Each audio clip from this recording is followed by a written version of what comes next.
Assalamualaikum warahmatullahi wabarakatuh. Alhamdulillahi rabbil alamin. Wal aqibatu lil muttaqin. Asyhadu an la ilaha illallah wahdahu la syarika lah. Wa asyhadu anna sayyidina Muhammadan abduhu wa rasuluh. Allahumma salli wa sallim wa barik ala sayyidina Muhammad wa ala alihi wa sahbihi ajma'in. Faqala Allah Ta'ala fil Qur'anil Karim, a'udzu billahi minasy syaithanir rajim. Bismillahirrahmanirrahim. Ya ayyuhalladzina amanu qu anfusakum wa ahlikum nar. Faqala an-nabi sallallahu alaihi wasallam, innama bu'istu liutammima maqarimal akhlaq. Sadaqallahul azim wa sadaqa rasulul karim. Hadirin yang dimuliakan oleh Allah Subhanahu wa taala. Puji berserta syukur marilah senantiasa kita doakan kepada Allah agar selalu oleh Allah melimpahkan rahmat dan taufiknya ma'unah kepada Allah, kepada kita semua. Selawat bernadakan salam marilah sama-sama kita sanjung sajikan ke pangkuan alam, yakni baginda Rasulullah sallallahu alaihi wasallam, dan kepada al dan sahabat beliau sekalian, kepada tabi'in, alim ulama mutaqaddimin dan alim ulama yang muktabar. Hadirin yang dimuliakan oleh Allah Subhanahu wa taala.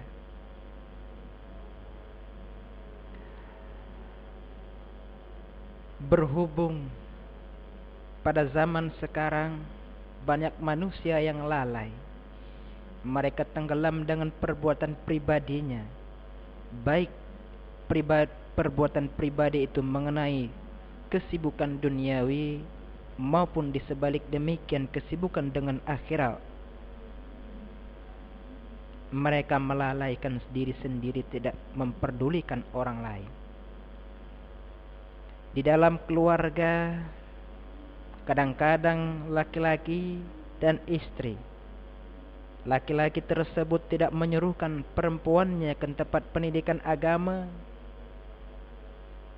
tidak menyuruhkan mereka beribadah sehari semalam 5 waktu oleh sang laki-laki. Ini merupakan adalah dayus namanya. Anak tidak ia open di pendidikan agama. Bila dia mengerjakan ibadah oleh sang ayah, selalu sibuk dirinya sendiri yang mengerjakan ibadah. Tetapi sedangkan keluarganya tidak pernah dia open. Ini namanya juga dayus. Sebagaimana yang telah saya bacakan ayat tadi. Ya ayyuhalladzina amanu, wahai orang-orang yang beriman. Kita merasakah orang yang beriman?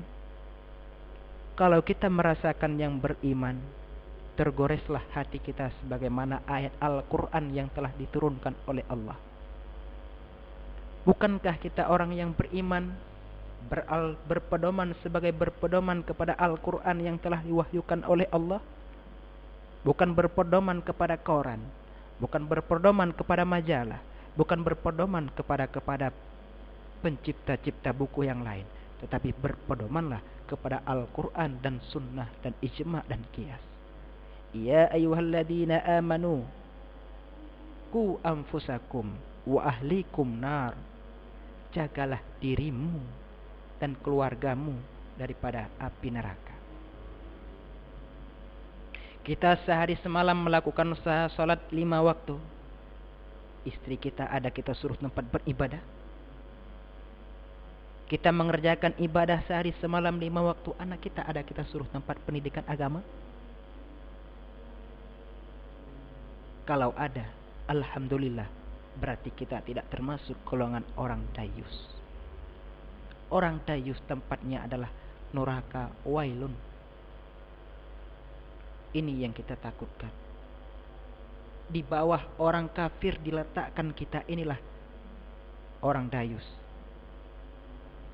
Maka oleh karena demikian, mari kita jaga diri kita daripada api neraka. Artinya kita perhitung-hitungkan per hari. Ini waktu satu hari 12 jam. Sehari semalam 24 jam. Jangan kita perhitungkan 24 jam karena kita tidur ada juga. Ini coba kita akurkan waktunya 24 jam. 12 jam. Di dalam 12 jam itu berapa jam kita beribadah?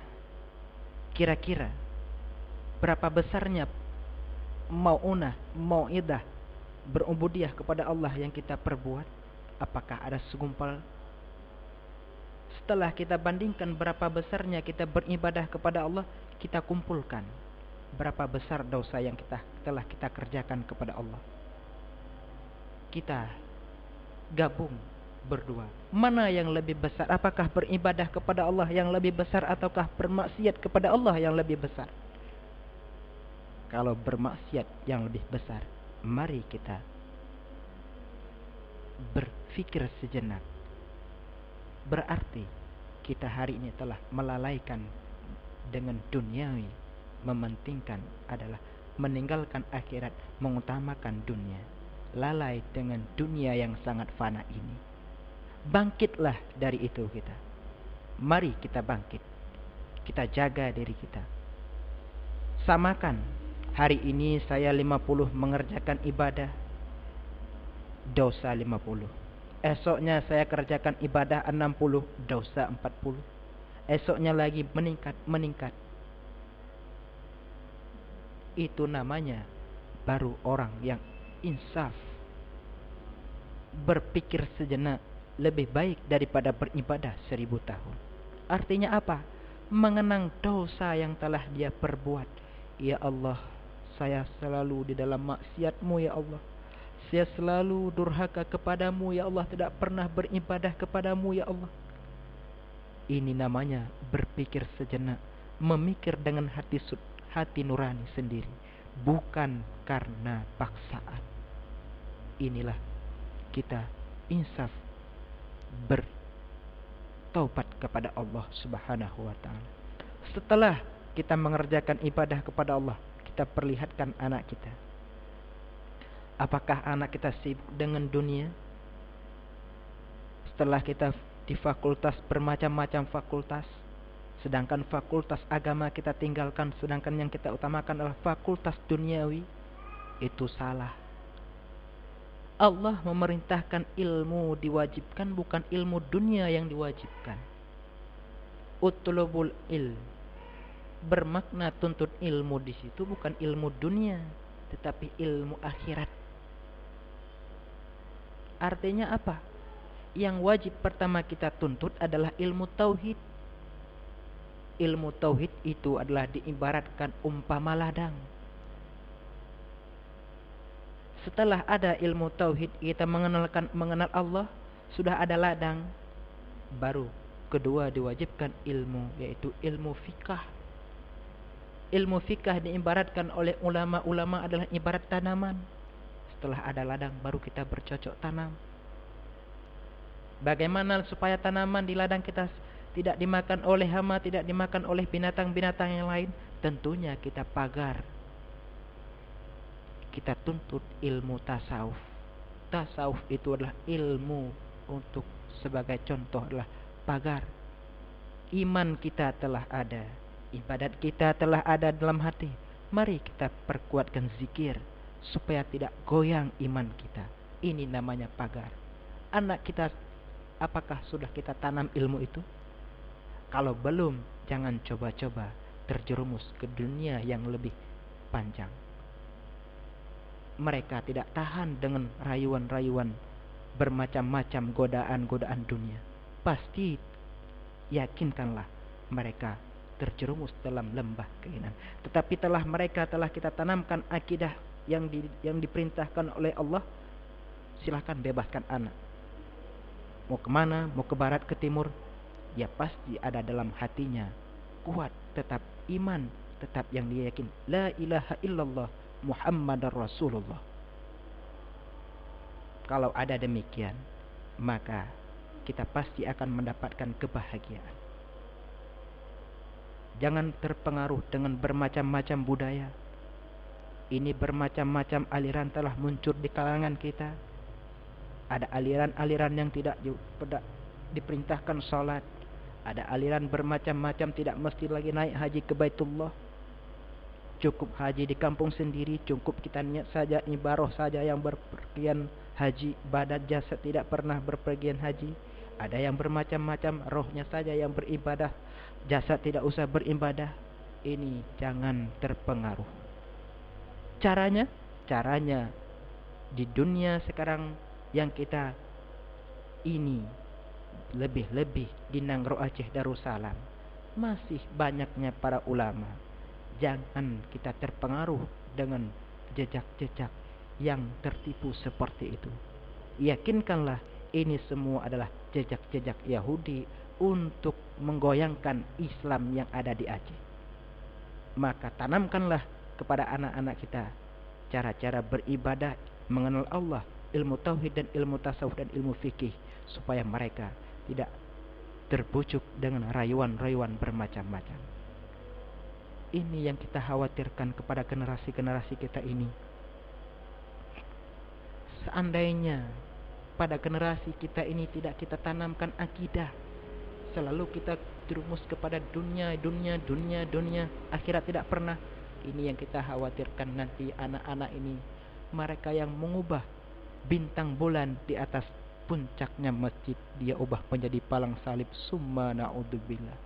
Ini yang kita khawatirkan, ibu-ibu, bapak-bapak sekalian. Bolehlah masih ada kita. Bukankah generasi selalu berganti? Apakah kita mau generasi kita generasi pemabuk, generasi gila? Kenapa demikian? Itu coba lihat generasi-generasi kita berkeliaran dari maghrib sampai malam berkeliaran di jalan. Mereka selalu cari tempat-tempat yang kegelap-gelapan. Bukankah mereka itu menjadi pemimpin besoknya? Pastinya jawabannya, iya, mereka itu akan menjadi pemimpin. Setidaknya mereka juga akan menjadi pemimpin keluarga. Kalau seperti itu yang kita lihat di jalan-jalan yang berkeliaran malam siang, baik yang namanya perempuan ataupun lelaki, bagaimana nanti dia memimpin keluarganya? Tentu keluarga gila yang kita namakan. Tidak ada moral, selalu berkepentingan hawa nafsu. Ini yang kita takutkan. Jangan seenaknya kita beranak. Itu beban bagi kita. Amanah Allah, titipan Allah sama kita. Apakah anak itu betul-betul kita didik? Bukan berarti kita didik agama, kita tinggalkan dunia, kita dorongkan ke fakultas bermacam-macam tinggi, S1, S2, S3, S0. Bukan itu yang diutamakan. Setelah ada iman dan tauhid dan ma'rifah, boleh kita depankan S tersebut. Tetapi kalau kita depankan S ke depannya, ujung-ujungnya adalah SS, sabu-sabu. Itu yang kita takutkan. Maka hadirin, berhubung waktunya maghrib telah tiba, maka tausiah pada sore ini akan kita sambung di perjumpaan yang akan datang, di mana Anda mendapat kekurangan dan kejanggalan. Mohon maaf atas segala perhatian. Wabillahi taufik wal hidayah. Saya undur diri daripada pendengar semua. Wassalamualaikum warahmatullahi wabarakatuh.